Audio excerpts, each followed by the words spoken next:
नमस्कार बंधुरा बर्तमान खबर यूट्यूब चैनेले आपनादेर सबाइके अनेक अनेक स्वागत। तो बंधुरा आबारो किन्तु आबहावार आपडेटे परिवर्तन थाकছে कारण এই মুহূর্তে কিন্তু ফিলিপিন সাগরে সৃষ্ট হওয়া যে ঘূর্ণিঝড়টি থাকছে তার কিন্তু দিক পরিবর্তন ঘটেছে, যার জেরে কিন্তু আবার আমাদের ভিয়েতনামের কাছে বৃষ্টির সম্ভাবনা বাড়ছে।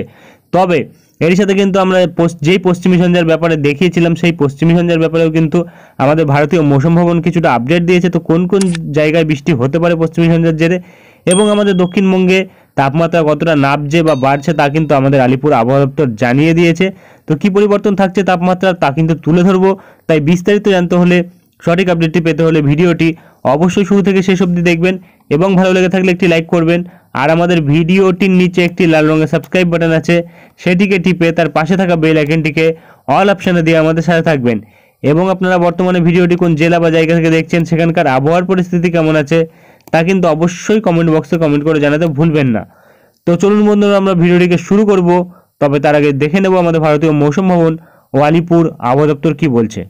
ভারতীয় মৌসুম ভবনের আপডেটে এখানে প্রকাশিত আপডেটে কিন্তু বলা হচ্ছে যে একটি লো প্রেশার এরিয়া যেটি কিন্তু তামিলনাড়ুর পার্শ্ববর্তী এরিয়ায় রয়েছে এবং তার সাথে কিন্তু একটি নতুন পশ্চিমী ঝঞ্ঝা থাকবে, যেটা কিন্তু 14 তারিখ অর্থাৎ নভেম্বরের 14 তারিখ থেকে কিন্তু আমাদের হিমালয়ের পশ্চিম ভাগে কিন্তু এফেক্ট করবে, অর্থাৎ লাদাখ, গিলগিত, বালতিস্তান, মুজফ্ফরবাদ এইসব জায়গাগুলিতে কিন্তু বৃষ্টিপাতের সম্ভাবনা উঠে আসছে।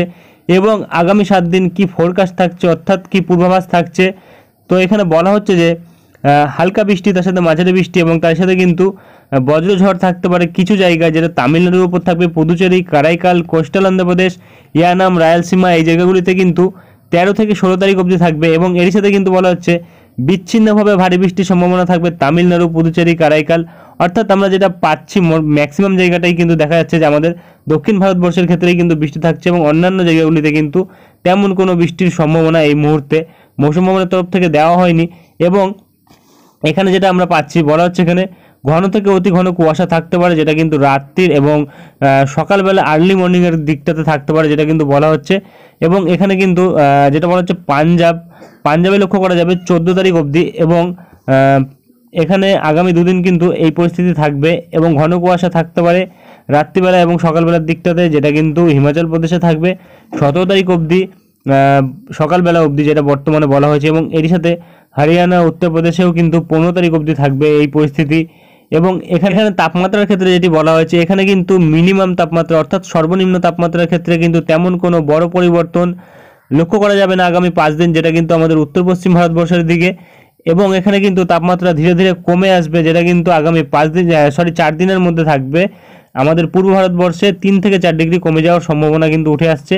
এবং এখানে কিন্তু 13, 14 এবং 15 তারিখের মধ্যে যেটা বলা হচ্ছে যে হালকা ঘন কুয়াশা এবং পরিষ্কার আকাশ, এটাই কিন্তু লক্ষ্য করা যাবে আমাদের পূর্ব ভারতবর্ষের দিকে। এবং আর কিন্তু তেমন কিছু পাওয়া যাচ্ছে না এই মৌসুম ভবনের আপডেটে। তো চলে আসবো আমরা আলিপুরের আপডেটে, দেখে নেব কী বলা হয়েছে।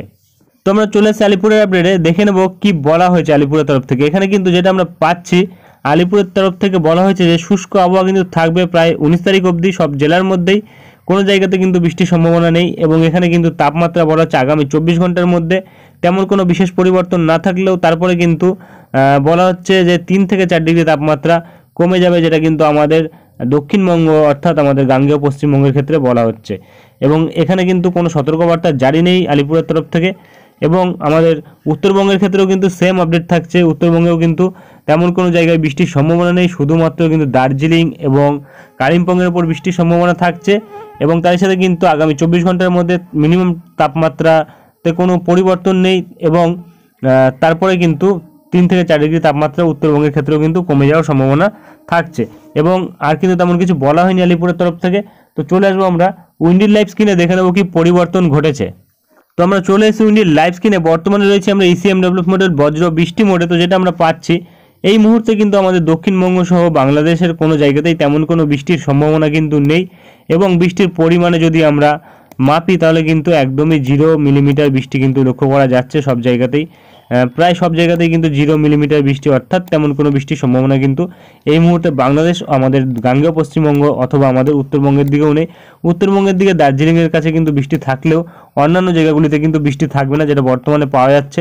এবং যদি আমরা ক্রমশ এপাশে দেখি আগামী 10 দিনে কতটা বৃষ্টি হতে পারে, তাহলে কিন্তু দেখা যাচ্ছে আমাদের উত্তর পশ্চিম ভারতবর্ষের দিকে কিন্তু হালকা বৃষ্টির সম্ভাবনা থাকছে, যেটা কিন্তু এপাশে লাদাখ গিলগিত এই সাইডটাতে কিন্তু থাকছে এবং আর কিন্তু তেমন কোনো জায়গাতে বৃষ্টির সম্ভাবনা আমাদের ভারতবর্ষেও নেই, শুধুমাত্র দক্ষিণ ভারতবর্ষ ছাড়া।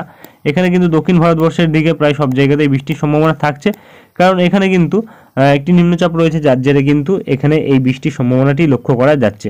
এবং এই মুহূর্তে যদি আমরা চলে আসি বায়ুর ঝাপটা মোডে এবং এসে যদি দেখি ফিলিপিন্স সাগরের পরিস্থিতি কী আছে বর্তমানে, তাহলে কিন্তু দেখা যাচ্ছে যে এখানে কিন্তু পরপর 3টি ঘূর্ণিঝড় কিন্তু লক্ষ্য করা যাচ্ছে।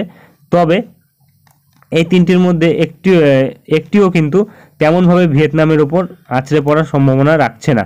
তো আমরা যদি দেখি ক্রমশ এগিয়ে যাই, তাহলে কিন্তু দেখতে পাচ্ছি এই প্রথম ঘূর্ণিঝড়টি কিন্তু আস্তে আস্তে নিম্নচাপে পরিণত হয়ে যাচ্ছে এবং তারপরে কিন্তু ক্রমশ যদি আরও এগিয়ে যাই 15 তারিখের দিকে কিন্তু দেখা যাচ্ছে এই যে ঘূর্ণিঝড়টি ছিল সেটি কিন্তু ক্রমশ দক্ষিণ দিক বরাবর, দক্ষিণ পূর্ব দিক বরাবর কিন্তু অগ্রসর হয়ে জাপানের দিকে চলে যাচ্ছে এবং ক্রমশ এই যে ঘূর্ণিঝড়টি রয়েছে পরবর্তী ঘূর্ণিঝড়, সেটি কিন্তু ক্রমশ আসবে।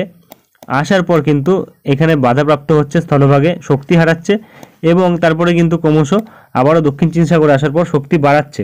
শক্তি বাড়ালেও এখানে কিন্তু তেমন কোনো আশঙ্কা আসছে না, কারণ এটি কিন্তু ক্রমশ আমরা যত এগিয়ে যাচ্ছি আস্তে আস্তে কিন্তু শক্তি হারিয়ে ফেলছে, যার জেরে কিন্তু আমরা দেখতে পাচ্ছি এখানে কিন্তু আমাদের ভিয়েতনামের ওপর তেমন কোনো বিশেষ এফেক্ট করার সম্ভাবনা কিন্তু এই ঘূর্ণিঝড়ের ফলে থাকছে না এবং এটি কিন্তু আস্তে আস্তে শক্তি হারিয়ে ফেলে কিন্তু এখানেই রয়ে যাচ্ছে, যার জেরে কিন্তু এটি আরও ক্রমশ উত্তর পশ্চিম দিক বরাবর অগ্রসরও হচ্ছে না, যার জেরে কিন্তু আমাদের বাংলাদেশ অথবা আমাদের মায়ানমার এবং এর সাথে কিন্তু আমাদের এপাশে ত্রিপুরা এবং দক্ষিণবঙ্গের দিকে তেমন কোনো বৃষ্টির সম্ভাবনা পাওয়া যাচ্ছে না।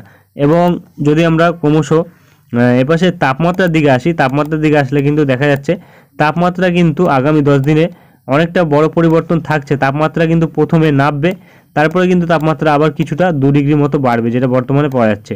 এবং এখানে কিন্তু যেটা আমরা দেখতে পাচ্ছি সর্বনিম্ন তাপমাত্রা যদি দেখি তাহলে কিন্তু দেখা যাচ্ছে কোনো কোনো জায়গায় 18 ডিগ্রি, কোনো কোনো জায়গায় কিন্তু 17 ডিগ্রি তাপমাত্রা লক্ষ্য করা যাচ্ছে, যেটা কিন্তু কলকাতা এবং চন্দননগর তার আশেপাশে লক্ষ্য করা যাচ্ছে।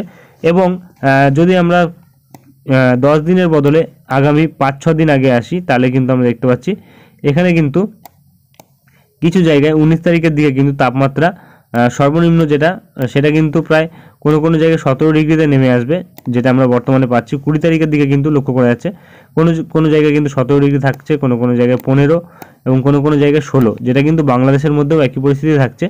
এবং এর সাথে কিন্তু সকালবেলার দিকটাতে হালকা শিশির কিন্তু লক্ষ্য করা যাচ্ছে, যেটা কিন্তু কোলাঘাট এবং তার সাথে কিন্তু এপাশে হলদিয়া, কলকাতা এবং চন্দননগর, এপাশে উত্তর 24 পরগনা 2-1 জায়গাতে কিন্তু লক্ষ্য করা যাচ্ছে সবুজ সবুজ অংশগুলি কিন্তু শিশিরের অংশ, যেটা বর্তমানে আমরা পাচ্ছি উইন্ডের আপডেটে।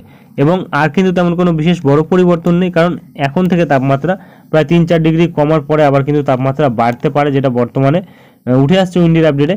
এবং আর কিন্তু তেমন কোনো বিশেষ বড় পরিবর্তন নেই। তো আজকের ভিডিওটি আমরা এখানেই শেষ করছি, দেখা হবে নেক্সট ভিডিওতে। ধন্যবাদ।